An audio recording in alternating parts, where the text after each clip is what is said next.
Jungle. Audio Jungle.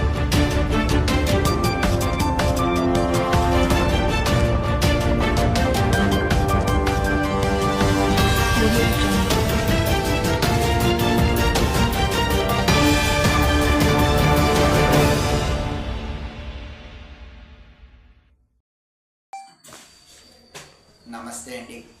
నేను Mudinepalli doctor Manoj, ఒక private practitioner అండి. గత 30 సంవత్సరాలుగా ముదినేపల్లిలో నాకు తోచినటువంటి విధంగా చేయగలిగినంత శక్తితో పేద ప్రజలకు చేస్తున్నాను. అలాగే ఏదైనా ఆపదలో ఉన్న వారికి సహాయం చేస్తున్నాను. అలాగే రాష్ట్రం అభివృద్ధి చెందాలని సమైక్యాంధ్రంలో మనం నష్టపోయాం. దానివల్ల మన రాష్ట్రాన్ని మనం పూడ్చుకోవాలి, మనం క్యాపిటల్ కట్టాలనే ఉద్దేశంతో నేను మా పాప మాకున్నటువంటి 3 ఎకరాల్లో ఒక ఎకరన్నర పొలం ఇచ్చి, అలాగే తను గాజులు అలాంటి చైన్లు కూడా ఇవ్వడం జరిగింది. నాకు నా బిడ్డ ఇవ్వడం వల్ల రాష్ట్రానికి ఎంత ఉపయోగపడుతుంది అనే దాని మీద ఆధారపడుతూ నేను ఎంత చేసినా ఆ రాష్ట్రానికి ఈ రుణం తీర్చుకోలేము. చంద్రబాబు నాయుడు గారు ఒక్కరే కష్టపడుతున్నారు. ఆయనకి తోడు ఉడతాభక్తిగా మేము కూడా సహాయం చేసి ఈ రాష్ట్రానికి మేము సహాయం చేయాలని మేము కొద్దిగా ఇచ్చాం. దానికి చంద్రబాబు నాయుడు గారు మా మీద ఒక పెద్ద బాధ్యత పెట్టి మా అమ్మాయిని అంబాసిడర్ చేశారు సార్. ఈ అంబాసిడర్ చేసినందుకు వారికి, వారి కుటుంబానికి మేము కృతజ్ఞతలు తెలియజేస్తున్నాం. అలాగే ఆయన ఇచ్చిన బాధ్యతని మేము మనసా వాచా అది పూర్తి చేయాలనేది మా ఆశయం సార్. మీరు బాల్యం నుండి ప్రజాసేవ చేయాలని ఎవరిని స్ఫూర్తిగా తీసుకుని మీరు కార్యక్రమాలు కొనసాగిస్తున్నారో తెలియజెప్పండి. మా నాన్నగారు డాక్టర్ అండి. 1992 నుంచి ఇక్కడ ముదినేపల్లిలో ప్రైవేట్ ప్రాక్టీస్ పెట్టారు. ఆయన అప్పటి నుంచి పేద ప్రజలకు ఎప్పుడూ సేవలు చేస్తూనే ఉన్నారు. ఇంకా ఆయన నుంచే అంతా స్ఫూర్తిగా తీసుకుని ఆయన మార్గంలోనే నేను నడవాలనేదే నా ఆకాంక్ష. దానికి ఎప్పుడు నేను కష్టపడుతూనే ఉంటానని చెప్పి. రాష్ట్రాభివృద్ధికి మీరు ఏ మార్గాలతో ఎంచుకున్నారో వాటికి సంబంధించిన ప్రధాన అంశాలు తెలియపరచండి. మాకు మొత్తం 3 ఎకరాల పొలం అని ఉందండి. ఈ 3 ఎకరాల పొలంలో ఒక ఎకరన్నర భూమిని మేము అమ్మి 25 లక్షల ముందు, తర్వాత ఇంకొక 13.5 లక్షలు మొత్తం అమరావతి అభివృద్ధిగా అనేది మేము ఇవ్వడం జరిగింది.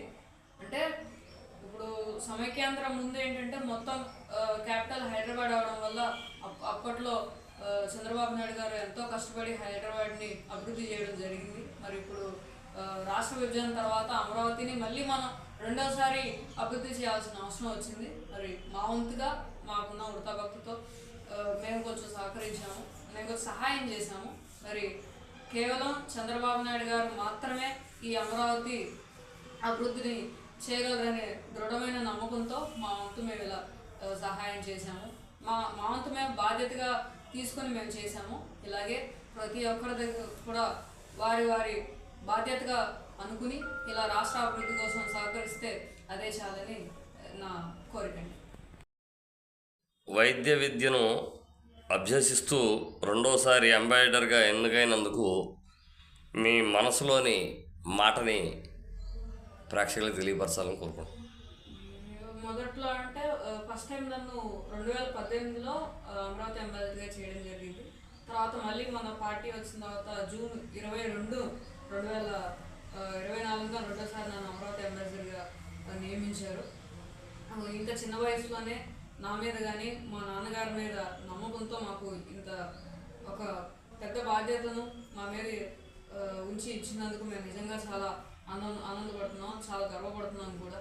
ఇలాగే మా వంతు మేము ఎప్పుడూ కృషి చేసి చదువుకుంటూనే మా నాన్నగారి సహాయంతో అమరావతి అభివృద్ధికి నా వంతు నేను 100% కష్టపడతానని తెలియజేస్తున్నాను. అమరావతి బ్రాండ్ అంబాసిడర్గా మీరు రాష్ట్రాభివృద్ధి కోసం రాబో రోజుల్లో తీసుకునేటువంటి ప్రణాళికాబద్ధమైన కార్యాచరణ గురించి తెలియపరచండి. మేము ఫస్ట్ ఈ అమరావతి అభివృద్ధి కోసం నా వంతుగా నేను ఒక 100 కోట్లని విరాళాలుగా సేకరించాలనుకుంటున్నాను. దీనికి మెయిన్గా నేను ఒక టీంని అనేది ఏర్పాటు చేయాలనుకుంటున్నాను. ఇలా ఎందుకంటే నేను చదువుకుంటున్నాను కాబట్టి కాలేజ్ ఇవి కూడా ఉంటాయి కాబట్టి ఆ టీం ద్వారా ప్రతి ఒక్క ఆఫీస్కి కానీ లేకపోతే ఒక కంపెనీస్కి కానీ వాటికి వెళ్ళి ఆ టీం ద్వారా నేను ఈ 100 కోట్లు అనేది సేకరించాలనుకుంటున్నాను. అలాగే వాళ్ళు ఇచ్చిన సలహాలని సూచనలు కూడా తీసుకుని దానికి కూడా మేము ఇంకా ఎక్కువ ఈ అభివృద్ధి గురించి ఇంకా ఎక్కువ కష్టపడాలనుకుంటున్నాను.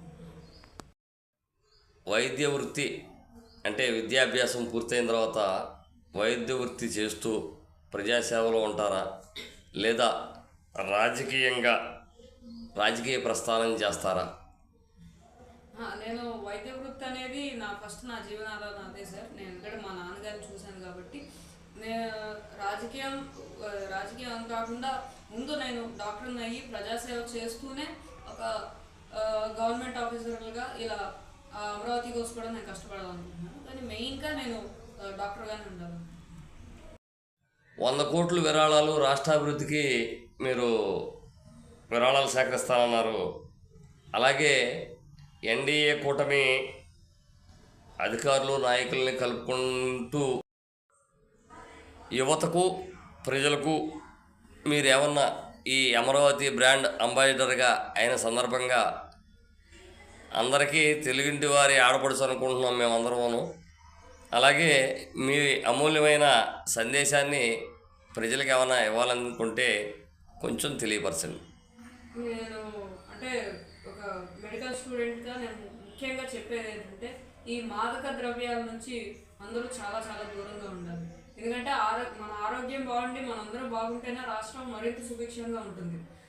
సో ఈ డ్రగ్స్ నుంచి కానీ వీటన్నిటి నుంచి కూడా చాలా దూరంగా ఉండాలి. ముఖ్యంగా ఈ రోడ్ సైడ్ ట్రాఫిక్స్ అనేది చాలా వరకు మనం నిర్మూలించాలి. చాలా జాగ్రత్తగా అనేది మనం డ్రైవింగ్ అనేది చేసుకోవాలి. అలాగే ఈ అన్ఎంప్లాయ్మెంట్ అనేది కూడా మనం తగ్గించాలి. ప్రతి ఒక్కరూ వారి ఉద్యోగాలు అనేది ఖచ్చితంగా చేయాలి.